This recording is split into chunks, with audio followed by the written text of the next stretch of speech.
Gold, trusted gold buyers. మీరు తాకట్టు పెట్టిన బంగారాన్ని విడిపించి ఈ రోజు ఉన్న మార్కెట్ ధరకు కొనబడను.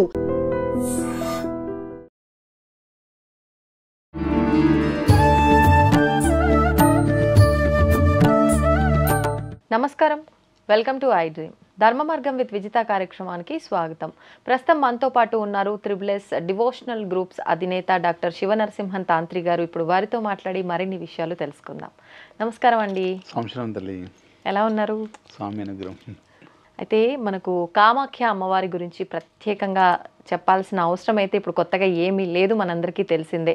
మామూలుగా ఆడవారికి నెలసరి ఎలా అయితే వస్తుందో అమ్మవారికి కూడా అక్కడ నెలసరి వస్తుంది సంవత్సరంలో ఒకసారి అని చెప్పి 3 రోజుల పాటు ఋతుస్రావం జరుగుతుంది అని, ఆ 3 రోజులు కూడా ఆలయం మూసివేస్తారు అని, అంబుబాజీ అని చెప్పి ఒక పెద్ద అట్టహాసమైన ఉత్సవం అనేది అక్కడ కొనసాగుతుంది అని చెప్పి మనందరం కూడా వింటూనే ఉంటాము.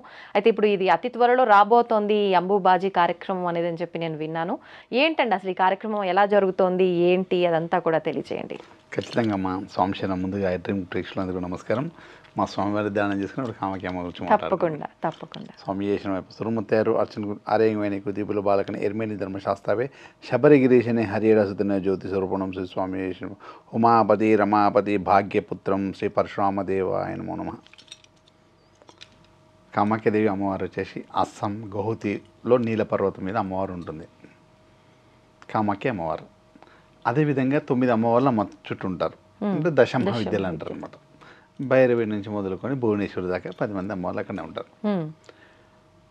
అమ్మవారి ఉత్సవం ప్రతి సంవత్సరంలో ఈ అంటే ఈ జూన్ మాసంలో ఈ సంవత్సరం 2025 జూన్ మాసము మనకు రేపు 22వ తారీఖు మధ్యాహ్నము 3:19 స్టార్ట్ అవుతుంది. తర్వాత 25వ తారీఖు రోజు బ్రహ్మముహూర్తం నుంచి అప్పుడు ఓపెన్ చేస్తారు. అంటే 22వ తారీఖు క్లోజ్ చేసి 25వ తారీఖు బ్రహ్మముహూర్తం రోజు ఓపెన్ చేస్తారు. 22 మధ్యాహ్నం 3 గంటల తర్వాత క్లోజ్ అయిన ఆలయం 25 బ్రహ్మముహూర్తం అంటే తెల్లవారుజాము 3:30 ఆ సమయంలో ఓపెన్ చేస్తారు. అంటే అంతా అక్కడున్న ఆటవిక అదేదైతే సంబంధించిన అక్కడ ఉన్న పూజా కార్యక్రమం కూడా అంబుబాజీ ఉత్సవం ఎప్పుడైతే జరుగుతుందో దాన్ని అంబుబాజీ ఉత్సవం అంటారు. అమ్మవారిది ఋతుస్రావం స్టార్ట్ అవుతుంది ఆ టైంలో అమ్మవారికి. అంటే మొత్తం ఆ టైంలో అందరూ కూడా మొత్తం ఏదో తంత్ర విద్య నేర్చుకునే వాళ్ళు కానీ గురువులు అందరూ కూడా అక్కడ టెంపుల్ చుట్టూ కొన్ని లక్షల మంది జపం చేసుకుంటూ కూర్చుంటారు. అంటే ఆ సమయంలో ఒక టెంపుల్ ఒక వేవ్స్ చాలా బాగుంటాయి, అంటే ఒక పవర్ అనేది ఇది అవుతుంటారు అనమాట. దానికోసం అక్కడ వెళ్ళేసి చేసుకుంటారు. ఆ సమయంలో మొత్తం ఎంతో పెద్ద ఉత్సవం పరంగా ఉంటుంది. అందరూ కూడా అమ్మవారి ఆరాధన చేయడం, జపం తపం కార్యక్రమాలు చేయడం, ఆ టైంలో చేసే ఆ సాధనలకి పూజలకి ఎక్కువ ఫలితం ఉంటుందని నమ్ముతారా? అట్లా అనేసి మామూలు టైంలో చేస్తుంటారు. అంబుబాజీ సమయంలో ఎక్కువ సాధనకి ఎక్కువ ఫలితం ఉంటుంది, రెట్టింపు ఫలితం ఉంటుంది అనేసి అమ్మవారికి అక్కడ ఉన్న సంబంధించిన కార్యక్రమాలు పూజా కార్యక్రమాలు అన్నీ ఆ విధంగా ఏ విధంగా అయితే ఉన్నాయో ఆ విధంగా కార్యక్రమాలు చేస్తుంటారు. అంటే అర్థం చేసుకుని వాళ్ళకు అక్కడ ఉన్న సంబంధించిన ఏదో పూర్వీకులు అది ఏర్పాటు చేసిన బలి కార్యక్రమాలు జరుగుతుంటాయి, అనేక బలి కార్యక్రమాలు అవన్నీ జరుగుతుంటాయి. అదేవిధంగా అమ్మవారికి సంబంధించిన చేస్తుంటుంది. అంటే అక్కడ మామూలు టైంలో కూడా పూజ ప్రతిరోజు 7 మందికి బలి కార్యక్రమం ఉంటుంది పూజ. ఈ టైంలో ఎంతో మంది చేస్తుంటారు. అంటే అమ్మవారు ప్రతిరోజు ఆలయం ఓపెన్ చేస్తున్నట్టు ఒక బలి కార్యక్రమంతో ఓపెన్ అవుతుంది. అవును, ఇప్పటికీ మళ్ళీ రేపు అంబుబాజీ సమయంలో ఎంతో పెద్దది అనమాట. ఇక అక్కడ ఆటవిక సంబంధించిన ప్రాంతం వాళ్ళందరూ కూడా ఆ అమ్మవారిని ఆరాధించే వాళ్ళందరూ కూడా అయ్యగారులందరూ పండాస్ అంటారు వాళ్ళని. పండాస్ ఆ పండాస్ వాళ్ళందరూ కలిసి ఒక ఉత్సవం పరంగా ఏర్పాటు చేస్తారు. వాళ్ళకి సంబంధించిన వాళ్ళ పూర్వీకులకు సంబంధించిన వాళ్ళన్నీ మొత్తం టోటల్గా ఏ కార్యక్రమానికి ఏ పూజ కార్యక్రమానికి ఏ ఇంటి వాళ్ళు ఉంటారు కదా ఆ ఇంటి వాళ్ళు మాత్రం స్టార్ట్ చేస్తారన్నమాట. ఒక్కొక్క దానికి 10 రకాలుగా ఉంటుంది. ఈ అంబుబాజీకి సంబంధించిన ఎవరైతే ఉంటారో ఆ దాంట్లో టీం వేరు ఉంటుంది. తర్వాత ప్రతిరోజు చేసే పండ అంటారు ఆలు వేరే ఉంటుంది. లోపల ఆలయాన్ని అమ్మవారిని చూసుకున్న మండాస్ వేరు ఉంటారు. అన్ని సంబంధించి ఒకరు ఉంటారు. అది అంటే ఈ బయట ఎవరైతే ఈ బలులు ఇవన్నీ ఇస్తున్నారో వాళ్ళకి ఆలయంలో పూజలకి అసలు సంబంధం లేదు. అంటే ఏ కార్యక్రమం అమ్మవారికి సంబంధించి ఏ కార్యక్రమం చేసినా ఆ కార్యక్రమం చేస్తుంటారు. అమ్మవారికి సంబంధించిన ఈ కార్యక్రమాలు చేస్తుంటారు కదా ఏదైతే ఉందో అది ప్రత్యేకంగా అంబుబాజీ సమయంలో ఎక్కువ చేస్తారు అన్నమాట. ఇంకా ఉత్సవం పరంగా చేస్తుంటారు. అయితే అది మామూలు టైంలో అంటే అమ్మవారి కామాఖ్య దేవి కోరిన కోరికలు తీర్చాడు. మన ఇష్టపడమే కామే. అమ్మవారు కోరిన 100% తీర్చే టెంపుల్ అనమాట. అందరు అమ్మవారిని ఆరాధించి అందరు కూడా తీరుస్తుంటారు. అంటే కామాఖ్యాదేవి ఆ విధంగా సిస్టమ్ తోటి ఉంటారు. ఆ విధంగా ఏదైతే అక్కడున్న పద్ధతి ప్రకారం పూజ చేస్తే అతి తొందరగా ఫలితం నెరవేరుతున్నమాట. అంటే ఏదైనా కూడా చాలా మంది కూడా ఎటువంటి కోరికలైనా సరే ఎటువంటి న్యాయమైన కోరికలు ఏమైనా నెరవేరుతాయి ఆడ అమ్మవారి దగ్గర. అక్కడున్న పద్ధతి ప్రకారం ఏమంటారంటే ఈ బలి కార్యక్రమాలు ఉంటుంది, పంచబలి కార్యక్రమం అంటారు. పంచశిష్టాలతో పంచబలి కార్యక్రమం చేస్తుంటారు. పంచబలి కార్యక్రమం చేసినప్పుడు అమ్మవారికి ఏదైతే ఆరాధిస్తారో ఆ రోజు కూర్చొని పెట్టి వాళ్ళ సంకల్పం చెప్పేసి పంచబలి కార్యక్రమం. ఇప్పుడు పంచబలి కార్యక్రమం దున్నపోతని, మేక అని, పావురం అని, చెరుకు గడ్డ అని, చాప అని, గుమ్మడికాయ ఇవన్నీ కూడా బలిలో ఎక్కిస్తారు అనమాట. పంచబలిలు ఇచ్చేస్తారు. అట్లా అమ్మవారికి ఇచ్చేస్తే అయితే మామూలు టైంలో అంటే ఎవరైనా కూడా మనం కూడా చేసుకోవచ్చు. ప్రతిరోజు 7 బలిలే జరుగుతాయి. అంటే దున్నపోతు బలిలు చిన్న ఎన్నైనా చేసుకోవచ్చు. 7 ఉంటాయి. అంటే అమ్మవారికి అక్కడ ఉన్న శాస్త్ర ప్రకారం 7 టికెట్స్ ఉంటాయి అన్నమాట. అందునుంచి ముందే ఒక గురువు ద్వారా బుక్ చేసి పెట్టుకుంటారు. అంటే ఒకటి ఏంటంటే ఆడ అమ్మవారికి బలిచ్చిన తర్వాత సంకల్పం అన్నీ అయిన తర్వాత లాస్ట్ హోమం చేస్తారు. ఇది మొత్తం అంతా ఒక కరక్కాయల ఫలితం ఉంటుంది. కరక్కాయ అని ఉంటుంది చిన్న. ఇది మొత్తం టోటల్ ఆ కామాఖ్య కరక్కాయతో ఫలంతో ఫలితం ఉంటుంది. ఆ కరక్కాయ ఇంటికి తీసుకురావడం ముఖ్యం. ఇదంతా అయిపోయిన తర్వాత అంతే అదే ఫలితం. ఆ ఫలితం అనేది కరక్కాయలు ఉంటుంది. కామాఖ్య కరక్కాయ ఫలితమే ఉంటుంది. ఆ కరక్కాయ ఇంటికి తీసుకొస్తే ఇన్ని లక్షలు పెట్టి పూజ చేసి ఫలితం ఇంటికి వస్తుంది. నువ్వు కరక్కాయ ఇంటికి తీసుకొస్తే పూజ చేసిన దాంట్లో ఉంటుంది. వాళ్ళు ఇస్తారా పూజ? ఖచ్చితంగా.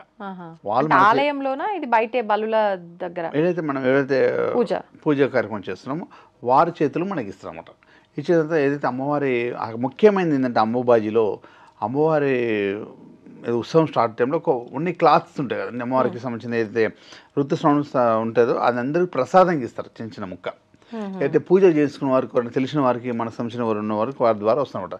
అయితే ఎవరైతే ఆ సంబంధించిన వస్త్రం ఉంటుందో ఆ వస్త్రం ఇంటికి తెచ్చుకుంటారు. కొంతమంది తావిజులలో వేసుకుంటారు, కొంతమంది చేతి కట్టుకుంటారు, కొంతమంది పర్సులో పెట్టుకుంటారు, మనీ స్థానంలో పెట్టుకుంటారు. ఇంట్లో ఏదైనా మనకి కుంకుమ బరి ఉంటుంది కదా, ఆ కుంకుమ చిన్న డబ్బాలో ఎండి దాంట్లో అట్లా వేసుకుని ఇంట్లో పెట్టుకుంటారు. అమ్మవారిని ఆరాధించడం పూజా మందిరంలో కూడా పెట్టచ్చా? అన్నిట్లా అమ్మవారు వచ్చేసి ఆడ ఏ దేవాలయం విగ్రహం రూపంగా ఉండదు. కలశం ఎలా ఉంటుందో కలశం లోపల వాటర్ ఉంటేనే ఫలితం పవర్ అనమాట. ప్రతి ఒక్క గుడిలో వాటరే ఉంటుంది. గుడిలు మొత్తం అన్ని కలశపరంగానే ఉంటాయి. అన్ని గుడిలన్నీ కలశాకారంగా ఉంటాయి, చెంబాకారంగా ఉంటాయి. వాటర్ అమ్మవారి విగ్రహం గిట్ట ఏముండదు. ఆ వాటరే అమ్మవారు అనమాట. ఆ వాటర్ సాక్షాత్ అమ్మవారిని రూపంగా చూస్తాను అనమాట. ఆ టైంలో మొత్తం రెడ్గా మారిపోతుంది ఆ వాటర్ అంతా. అదే వాటర్ ఏం చేస్తారంటే ఒక చిన్న డబ్బాలు ఇంటికి తెచ్చుకొని ఇంట్లో చల్లేసుకుంటారు. ఇంట్లోనే నెగిటివ్ ఫోర్స్ కానీ ఏది కూడా వెళ్ళిపోతుంది. స్ప్రేలాగా కింద పడితే అవి ఇమ్మీడియట్లీ దూరం చేస్తారు. అంత బాగుంటుంది. అంటే అమ్మవారి అంత పవర్ఫుల్. అంటే ఏదైనా కూడా ఇమ్మీడియట్లీ కోరిక తీస్తారు అనమాట. అంత ఇది కూడా మంచి జరుగుతుంది అమ్మవారి. అంటే దశామ విద్యలు అన్నీ కూడా పైన అయితే అన్నీ ఉంటాయి అనమాట నీల పర్వతంలో. అయితే నేనేం చేసినట్టు ప్రతి సంవత్సరం అమ్మవారి దర్శనానికి ఎప్పటి నుంచి వెళ్తాం 15-20 సంవత్సరాల నుంచి వెళ్తున్నాం. కుమారి పూజ జరుగుతుంది. అంటే కౌమారి పూజ అంటే అమ్మవారి అన్ని సంకల్పాలు అలా హోమ కార్యక్రమం చేయడం అదొక కుమారి పూజ కూడా చేయడం అన్నమాట. నేను కుమారి పూజ అంటే 10 ఏళ్ళ లోపల చేస్తారు కదా. నేను స్టార్టింగ్ కుమారి పూజ చేసిన పాపకి ఇప్పుడు పిల్లలు కూడా ఉన్నారు. అంటే ఎప్పటి నుంచి పోతున్నారు అర్థం చేసుకోండి. అంటే మీరు మొదటిసారి ఆ పూజ ఎవరైతే అమ్మాయిని కూర్చోబెట్టి చేశారు, ఇప్పుడు ఆవిడకి పిల్లలు ఉన్నారు. అంత అన్ని సంవత్సరాల నుంచి వెళ్తున్నాను అనమాట. అంటే అమ్మవారికి ఇదంతా కూడా అమ్మవారి ప్రసాదము అందరికి అందాలని. అయితే క్లాత్ కానీ కరక్కాయ కానీ అమ్మవారిది ఏంటంటే ఒక ఆడ దొరికే ప్రత్యేక వనమూలికలు చాలా పవర్ఫుల్ ఉంటాయి. ఇవన్నీ కూడా ప్రజలందరూ అంటే మన వాళ్ళందరూ కూడా కొంతమంది త్రిబుల్ డివోర్స్లో గ్రూప్ ప్రేక్షకులు అందరూ కూడా అందాలనే ఆలోచనతో అయితే నేను మొన్న పౌర్ణమి రోజు వెళ్ళి అమ్మవారిని అక్కడ 10వ తారీఖు పౌర్ణమి రోజు అమ్మవారు కలశ స్థాపన చేసి వచ్చాను. సంకల్ప కలశ స్థాపన మళ్ళీ ఎప్పుడు తీసేస్తా అంటే ఆగస్ట్ 8 తారీఖు తీసేస్తాను. ఆగస్ట్ 8 తారీఖు మళ్ళీ ప్రత్యేకమైన అక్కడ ఉన్న అక్కడ సిస్టమ్ పరంగా పూజ కార్యక్రమాన్ని చేసి కలశం ఉద్వాసం చేసి వస్తాం. అప్పటిదాకా ఇప్పటిది మధ్యలో ఎవరైతే గోత్రనామాలు పంపిస్తుంటారో అక్కడ నామం చెప్పేసి ఏదో కరక్కాయ ఉంటుంది కదా, ఏదో పూజ చేసినా కరక్కాయ ముఖ్యం అనమాట. ఆ రోజు మీకు సంబంధించి ఎవరైనా మనకు సంబంధించిన వారు గోత్ర వాళ్ళ ఏ సంకల్పంతో వాళ్ళు పంపిస్తున్నారో వాళ్ళ పేర్లు ఆడ పెట్టి చెప్పి ఆ రోజు ఆ కార్యక్రమం జరుగుతుంట. ఆ జరిగిన కార్యక్రమం కరక్కాయ అలానే పెట్టేస్తారు. అందరు ప్రతిరోజు అంటే రోజు జరగదు, ఏ రోజు పంపిస్తారు ఆ రోజు జరుగుతుంది, తెల్లారి రోజు ఇవాళ పంపిస్తారు రేపు జరుగుతుంది. ఆ కార్యక్రమం మీ పేరు మీద అలానే ఉంటుంది అనమాట. అమ్మవారి గుడి లోపల కలిసి చేసిన దగ్గర ఆడికి వెళ్ళి 8 తారీఖు దాకా ఇవ్వచ్చు ఎవరైనా సరే. ఆగస్ట్ 8 వరకు ఇవ్వచ్చు ఎవరైనా సరే. ఇస్తే అంటే ఇంతమందికి లిమిట్ పెట్టాను, అంటే మళ్ళీ క్లాత్ అంతా సరిపోవాలి కదా, ఇంతమందికి లిమిట్ పెట్టాను. అందరు అందిందనుకో, అంటే వారికి ఏమేమి ఇస్తున్నామంటే ఆ కరెక్ట్గా ప్రసాదం గీయడం, అమ్మవారి వస్త్రం ప్రసాదం గీయడం, అమ్మవారి వాటర్ వేయడం, ఒక కంకణం అమ్మవారిది. అన్నిటికన్నా ముఖ్యమైనదంటే నేను ఎప్పుడు వేసుకుంటా అమ్మవారి లాకెట్ కామాఖ్యది, ఇట్లా వెండి లాకెట్ అందరికి ఇవ్వాలని. ఇందులో ఇట్లా హోల్ ఉంటుంది అన్నమాట. ఈ హోల్ లోపల అక్కడ దొరికే ప్రత్యేకమైన వనమూలికలు అని చెప్పాను కదా, ఆ నీల పర్వతంలో ఉండే మట్టి అనేది చాలా పవర్ఫుల్. అలాంటి కొన్ని ఉంటాయి అనమాట. అలాంటి కొన్ని వేర్లు అన్నీ తీసి ఇట్లాంటి సెక్యూరిటీ అంటే రక్షగా ఉండేటట్టు ఏర్పాటు చేసి మళ్ళీ సీల్ చేసి అమ్మవారి ముద్ర ఉంటుంది, లోపల అమ్మవారి యంత్రం ఉంటుంది అనమాట. ఇది మొత్తం అందరికీ అందాలని ఆలోచన ఎవరైతే సంకల్పం చేయించుకుంటారో పంపించి వారికి లాకే 5 వస్తువులు అనుకోరా ఈ కరకాయ ప్రసాదంగా రావడం. అంటే అసలు ముఖ్యమైనది కామాఖ్య దేవి పూజ కార్యక్రమం చేసినామంటే కరెక్ట్గా ఇంటికి వస్తే కార్యక్రమం జరిగింది అనమాట. ఈ కామాఖ్య అంటే మన ఇష్టమైనది ఇవ్వడం అమ్మవారి ప్రత్యక్షంగా.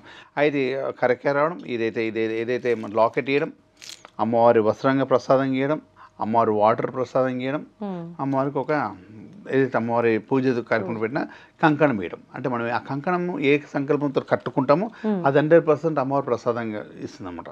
అన్ని విధాలుగా అసలు అమ్మాయి మేము చూసాము, ఎన్నో మెరేకలు చూసినాం అనమాట. అడిగిన తర్వాత ఎంతోమందికి చేయించాం, ఎంతోమంది అతి శీఘ్రంగా సక్సెస్ అయ్యారు అనమాట. అమ్మకి ఈ విధంగా చేస్తే చాలా బాగుంటుందని మా డివిజనల్ గ్రూప్ తరఫు నుంచి అందరూ కూడా అక్కడ కార్యక్రమాలు పూజ కార్యక్రమాలు మొన్న వెళ్ళి 3 days లాస్ట్ 3 days ఉంటాం. మళ్ళీ ఆగస్టు 6, 7, 8 7, 8, 9 అనుకో 3 రోజులు ఉంటాను. 3 రోజులు ఈ కార్యక్రమాన్ని చేసేసి మళ్ళీ వచ్చి ఎవరైతే మన సంకల్పానికి పేర్లు పంపించారో వారందరికీ కూడా ప్రసాదంగా నా చేతితో తీయడం వాటివి ఎవరు బాక్స్ వాళ్ళకి. ఒకవేళ రాని వాళ్ళకి పంపిస్తారా? ఎవరు రావాల్సిన అవసరం లేదు, అందరు రాని వాళ్ళందరికీ కోరే ద్వారా పంపించడం. నా ఆలోచన ఏంటంటే ప్రసాదం ఏదైనా కూడా అమ్మవారి ఏదైనా కూడా వచ్చి చేతుల మీద గురువుల ద్వారా చేతితో తీసుకుంటే చాలా బాగుంటుంది. ప్యాక్ చేసి పంపించేస్తాం అంటే నా ఆలోచన. ఫస్ట్ ప్రిఫరెన్స్ ఎవరు ఎంత దగ్గర 200-300 కిలోమీటర్లు ఉంటే వాళ్ళు వచ్చేసి తీసుకెళ్ళిపోవచ్చు. చాలా మరీ వేరే దేశాల్లో రాని వాళ్ళకు పార్సల్ తీసుకుని బెటర్ పంపించలే. కానీ కాకపోతే ఎందుకంటే చేతుల ద్వారా గురువు చేసిన చేతుల ద్వారా తీసుకుంటే మంచిది. అంటే ఈ కొరియర్ చేస్తే ఎక్కడెక్కడ వెళ్తుంటుందో, ఎడబడేస్తుంటారు, ఎవరు తొక్కేస్తుంటారు, ఏమేమి చేస్తుంటారు, అంటే ఇది అవుతుంది నా ఆలోచన అనమాట. అందరూ వచ్చి తీసుకుంటే బాగుంటుందని అలా చేద్దామని. అంటే ఎందుకు ఇది నేను సంకల్పించుకుంటే అక్కడ అమ్మవారికి పంచబలి కార్యక్రమం చేయించాలంటే కొన్ని లక్షల, అంటే ఎంత డబ్బు పరంగా ఉండేది, అందరికీ అందుబాటులో ఉండలేదు కదా. కాకపోతే అందరి కోరిక నెరవేరాలని అమ్మవారి అనుగ్రహం. కాకపోతే ఈ విధంగా చేస్తే అందరికి బాగుంటుందన్న ఆలోచనతో నేను సంకల్పం తీసుకున్నాను అనమాట. ఇప్పుడు ఎందుకని అంటే దాదాపు మీరు ఒక 2 నెలల పాటు అక్కడ కలశ స్థాపన పెట్టి ఇదంతా కార్యక్రమం చేస్తున్నారు కదా, ఎందుకు ప్రత్యేకించి ఈ 2 నెలలు మాత్రమే? అంబుబాజీ ముందు అక్కడ కలశ స్థాపన వస్తే అంబుబాజీలో పవర్ అంతా జనరేట్ అవుతుంది, ఆడ కార్యక్రమాలు జరుగుతుంటాయి అన్నమాట. ఆ పవర్ అంతా అనేది ఈ 2 మళ్ళీ ఇంకోటి చేస్తారన్నమాట. వాళ్ళు ఏదైతే అమ్మవారి అంబుబాజీ అయిన తర్వాత నెల తర్వాత ఇంకో ఉత్సవం చేస్తారు. వాళ్ళు అదేంటండి తిరుగు ఉత్సవం అంటారు. ఆ తిరుగు ఉత్సవం తర్వాత కలశ స్థాపన అక్కడ ఏం చేస్తారు? ఆ ఉత్సవం సేమ్ ఇదే ఉత్సవం. ఆడున్న వాళ్ళందరూ ఆటవిక పరంగా అందరూ మొత్తం ఊరా కొండంత రౌండ్గా తిరుగుతారు మొత్తం. విధంగా ఒక రకమైన వేషం వేసేసుకొని ప్రదక్షిణ ఒక రకమైన వేషధారణతో ఉండి అందరి చేతుల్లో కత్తులు పట్టుకొని ఒక రకమైన సౌండ్ తోటి తిరుగుతారు అనమాట ఆ రోజు. అది అయిపోయిన తర్వాత నేను కలశం చెప్తాను అనమాట. అది నెల రోజులు దానికోసం ఏర్పాటు చేసిన. అంటే మొత్తం టోటల్ ఆడున్న ఏదైతే ఫలితం అందరికి దక్కాలనే ఆలోచనతో ఆ సిస్టమ్ అనమాట. అంటే ఈ ప్రత్యేకమైన విధానాలు జరిగే సమయం కాబట్టి ఇప్పుడు కనుక ఆ కలశ స్థాపన చేస్తే దానికి బలం ఎక్కువగా చేకూరి అనుకున్నవన్నీ నెరవేరుతాయని చెప్తారు. ఓకే. అయితే అమ్మవారి అయితే వస్త్రం ఉంటుంది కదా, అది ప్రసాదంగా చాలా పెద్ద మహాపూజలు చేసిన వాళ్ళకి ఇస్తుంటారు అనమాట. అయితే ఆ వస్త్రం ఏదైతే మనమైతే పూజ చేస్తున్నామో వారందరికీ అందాలనే ఆలోచనతో ఇచ్చామన్నమాట. అదే అమ్మవారికి అన్నిటికన్నా అమ్మవారి సింధూరం అని చెప్పాను కదా, కామ్య సింధూరం అని స్టోన్ పరంగా ఉంటుంది, రాయి పరంగా సింధూరం ఉంటుంది అన్నమాట. కామ్య సింధూరం అమ్మవారిది ఇలా ఉంటుంది. తర్వాత అమ్మవారి వస్త్రం అనేది చూపిస్తాను. కొంచెము పీస్ అనేది మనం చూపెట్టడానికి తీసుకొచ్చింది ఈ విధంగా ఉంటుంది అన్నమాట. అమ్మవారి వస్త్రం అనేది ఈ విధంగా అమ్మవారి వస్త్రం ఇచ్చేస్తారు. తర్వాత ప్రసాదంగా ఇస్తారు. ఇంకోటి అందరూ కూడా చాలామంది రావడం, ఇంకొకటి ఏంటంటే మన ఉన్న పండాస్ కానీ పంతులు కానీ అందరూ కూడా ఇట్లా చేయికి కంకణంగా దారం చేస్తారు అన్నమాట. అమ్మవారి వస్త్రాన్ని చేయికి కంకణం ఇట్లా కంకణం పరంగా చేసేసి దారం చేస్తారు. ఇక మేము చాలా రోజుల నుంచి వెళ్తున్నాం, అందరు ఫ్రెండ్స్ లెక్క ఉంటారు కాబట్టి నాకు కూడా ఇట్లా కంకణం లెక్క కట్టేశారు ఇక అమ్మవారి వస్త్రాన్ని. అట్లా అనేది చేయడం అనమాట. అందుగురించి ఆ వస్త్రం కానీ కరక్కాయలు కానీ వస్త్రము ప్లస్ అమ్మవారి వాటరు ఇవి లాకెట్ ఇవన్నీ కూడా అందరికీ అందజేయాలని కోరిక ఉంటుంది అట్లా. ఓకే, అంటే ఇప్పుడు అంత వస్త్రంతో ఆ కంకణం అంటే చాలా ఎక్కువ అందరికి ఇంత ముక్కలు వేస్తారు, ఎంత పెద్ద పూజ చేసినా కూడా ఇంత పెద్ద అంటే అందరికి సంవత్సరం అంతా అందాలి కదా. అంటే పండాస ఉంటారు కదా, ఒక 500 ఎంతో మంది ఉన్నారు, అందరికి ఇంత కోటాని ఇచ్చేస్తారు ఆ సంవత్సరానికి. ఒక సంవత్సరానికి ఇంత కోట ఇంత పీస్ అని ఉంటుంది. ఇక అదే అందరికి పంచుతున్నారు వాళ్ళు. ప్రతిరోజు పూజలకు వస్తారు కదా, ఆయన దగ్గర పూజ చేసుకున్న ఆయనకి ఇవ్వాలి కదా ఆయన. ఇప్పుడు ఏదైతే మనం ఏదో డబ్బులు పెట్టి ఒక పండుగను మనం తీసుకుంటే ఆయనకి డబ్బు ఇచ్చేస్తాం, ఆయన అన్ని ఐటమ్ తీసుకొచ్చి ఆయనే పూజ చేసి మనకు పంపిస్తారు. వస్త్రము ప్లస్ చెప్పని కరక్కాయ ఇవ్వడం, ఈ వస్త్రం కరక్కాయ వాటర్ ఈ 3 ప్రత్యేకంగా ప్రసాదంగా మనకి ఇస్తారు. అంటే ఆయన సంవత్సరం అంతా ఇవ్వాలని వచ్చిన వాళ్ళందరికీ అంటే ప్రతిరోజు వాళ్ళ దగ్గర రోజు కాబట్టి సంవత్సరం అంతా ఇవ్వాలని చిన్న ముక్కలు తెలిసిన కొంచెం పెద్దగా అట్లా ఇస్తుంటారు. ఇప్పుడు కుంకుమ కూడా అంటే స్టోన్ మొత్తం కుంకుమే. కామే సింధూర్ అండి, మన గూగుల్లో కొట్టిన కామే సింధూర్ అంటే మీకు అర్థమవుతుంది. కామాఖ్య సింధూర్ అని వస్తుంది, కామే సింధూర్ అంటే అమ్మవారు. అది స్టోన్ పరంగా ఉంటుంది అన్నమాట. అది కూడా అలా వాళ్ళకి అందియాలి చిన్న ముక్క అందరికి కూడా. మనం అన్ని సింధులన్నీ బొట్లు కుంకుమలు ఎలా ఉంటాయి అక్కడ ప్రత్యేకంగా కామ్య సింధులు ఉంటామట. అంటే మనం ఏదైనా మనసులో కోరిక అనుకొని ఈ బొట్టు పెట్టుకుంటే నెరవేరిపోతుంది. అంటే అమ్మవారిని ఆరాధించడం అదృష్టం. ఇడ అమ్మవారి కామాఖ్య దగ్గరికి వెళ్ళాలి, అమ్మవారి దగ్గరికి వెళ్ళాలంటే అదృష్టం పుట్టిన వెళ్తే డబ్బు ఉంటే వెళ్ళేది కాడానికి. అదే అమ్మవారి అక్కడ అమ్మవారు మీకు దర్శనం ఇచ్చేది ఉంటేనే అడిగి పిలిపించుకుంటుంది. సంకల్పం ఎంతో మంది అనుకుని సంవత్సరాలు పోలేక ఉండదు, ఆడ పూజ చేయించుకుంటే అదృష్టం ఉండాలి అని చెప్తున్నట్టు. ఇప్పుడు ఈ పూజలు ఏదైతే చెప్తున్నామో ఇలా అందరికీ అదృష్టం కలగాలని కోరిక కూడా అట్లా అందరికీ రావాలని ఆలోచన, అమ్మవారి అనుగ్రహం అందరి మీద ఉండాలని. ఓకే అండి, ధన్యవాదాలండి. చాలా మంచి ఆలోచన, నిజంగా ప్రతి ఒక్కరికి అందుబాటులో ఉండే విధంగా మీరు చేసిన ఆలోచన చాలా బాగుంది. మొత్తానికి అంబుబాజీ ఆ యొక్క ఇప్పుడు ఒక జాతరే అనుకోవచ్చు, అది అతి త్వరలో రాబోతోంది. నిజంగా చూద్దాం ఎలా ఉంటుందో ఏంటో. ధన్యవాదాలు. జయ మా కామాఖ్య. మీ అందరికి కూడా అమ్మవారి అనుగ్రహం అందరి మీద ఉండాలని. అంబుబాజీ కార్యక్రమం 3 days అమ్మవారి ఉత్సవం ఎలా ఉంటుందో అందరు అనుగ్రహంగా ఉండాలని ఆలోచనతో ఏర్పాటు చేయడం అమ్మవారి కార్యక్రమం. అమ్మవారి ఆశీర్వాదం మీ అందరి మీద ఉండాలని కోరిక అంతే. నమస్తే అండి. జయ మాత సంశయం. తవ్వుతున్న శివలింగం సరే దాన్ని అట్లా కప్పేసేయండి, చూపించదండి. Krishna is there. మూర్తి పూజ కాదు, సాక్షాత్ బ్రజేంద్ర నందన భగవాన్ ఉన్నారు మూర్తిలో. ఏమీ ఆశించకుండా ఆరాధించే వాళ్ళు కూడా ఉన్నారా ప్రభుజీ? నిజమైన భక్తి అంటే మనకు తెలియదు కాబట్టి